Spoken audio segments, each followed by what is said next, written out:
Mister Maria Petrone, la vittoria sul Cuneo è già dimenticata, domenica si va a Forlì per una gara che oltre al campo la dirà forse la sua anche per le condizioni meteo.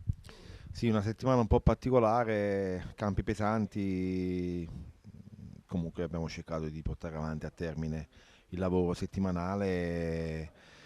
Ci aspetta un weekend, noi campi pesanti li soffriamo un po', però i ragazzi stanno bene, li ho visti abbastanza motivati e se domenica scorsa l'allenatore del Cuneo ha dichiarato di non avere nulla da perdere, io credo che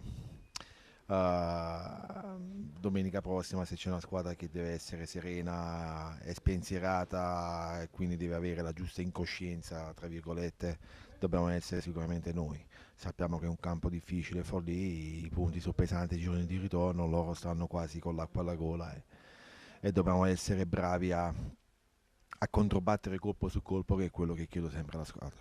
I punti critici di questo Forlì quali potrebbero essere? No, è una squadra dove si sono rinforzati in tutti i reparti, hanno preso Barbagli in difesa, Benvenga, hanno preso Drudi, ex Bassano, lo conosciamo bene, hanno preso Secas in mezzo a campo che è un giocatore di B, l'hanno preso dal Latina non a caso e davanti comunque insomma credo che l'assenza di Bernacci gli possa pesare un pochettino perché su un campo del genere era un giocatore che a loro poteva fare comodo, però non ci dobbiamo assolutamente insomma adagiare su quello che sono poi i loro terminali perché hanno giocatori come Melandri, Docenti, Tonelli che sta in grande rispolvero e poi c'hanno giocatori che sui calci piazzati come Evangelisti che è pericolosissimo.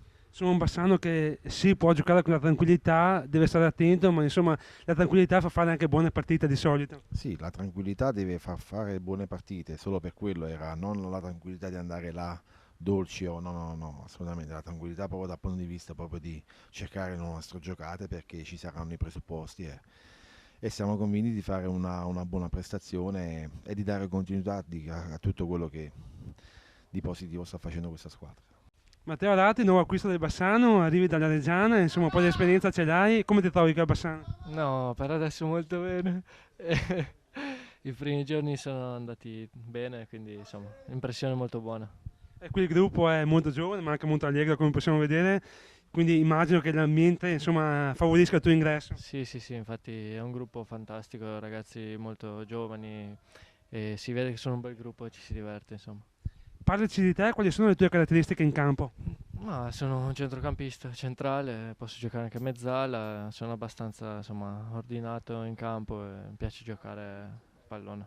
Arrivi in un Bassano che è primo in classifica, un Bassano che sta dominando questo campionato, insomma bella soddisfazione anche questa. Sì, sì, certo, insomma, quello che hanno fatto finora è qualcosa di importante, però l'obiettivo è di continuare così, anzi migliorarmi e io ho l'obiettivo, insomma, di cercare di fare questi mesi bene, trovare il mio spazio. Sei cresciuto nella Reggiana, ma hai già avuto modo di sfidare il Bassano, come l'hai visto? No, insomma, in passato ho giocato contro qualche partita e ho dei bei ricordi, ecco. E niente, dei ragazzi che ci sono ora praticamente sono cambiati quasi tutti e comunque insomma l'impressione della squadra è ottima, poi i risultati finora hanno parlato per loro. Domenica si va a Forlì, una partita delicata, un Bassano che comunque gioca con un po' di tranquillità, almeno rispetto al Forlì. Ma sì, diciamo che in questo momento è facile no, ragionare così, però il mister ha una mentalità che non lascia nulla al caso e giustamente insomma non si può staccare la spina mai, soprattutto in questo campionato quest'anno e bisogna fare il massimo il prima possibile, fare più punti possibili che servano per arrivare all'obiettivo finale. Tu a livello fisico eventualmente saresti già pronto. Sì, sì, insomma, è ovvio che mi manca un po' il ritmo partita perché quest'anno ho giocato poco, però no, sto bene, mi sono allenato col gruppo, non ho nessun tipo di problema. Mattia Proietti è scontata la squalifica domenica contro il Cuneo, torni subito domenica prossima contro il Forlì per un'altra partita che sarà battaglia. Sì, domenica sarà una partita difficile come tutte quelle che ci aspettano d'ora in avanti perché le partite sono sempre di meno, la gente, tutte le squadre devono fare punti, ma a noi importa di più. Noi dobbiamo inseguire il nostro obiettivo che è quello di raggiungere prima la C unica e poi quando si è lì bisogna continuare a rimanerci perché l'appetito viene mangiando, quindi continueremo ogni domenica a cercare di fare punti ovunque andremo. Domenica per te immagino sia stata una sofferenza non poter essere in campo con i tuoi compagni, come l'hai vissuta? A non poter giocare si soffre sempre, da fuori è una sofferenza incredibile perché in campo puoi scaricare tutto il nervosismo e la voglia che hai di dare una mano ai compagni. Però è bello anche vedere da fuori questo gruppo che comunque è sempre unito nelle difficoltà, ci si dà sempre una mano tra di noi in campo, arriva una mano anche da fuori, quindi è bello anche vederci giocare, ecco. Tornando domenica, secondo te il Forlì come affronterà questa partita, essendo in difficoltà a livello di classifica? Eh, Questo è un bel enigma, nel senso che come hai visto squadre come il Cuneo quando vengono qua a Bassano vengono pensando che magari un punto comunque per loro possa essere positivo.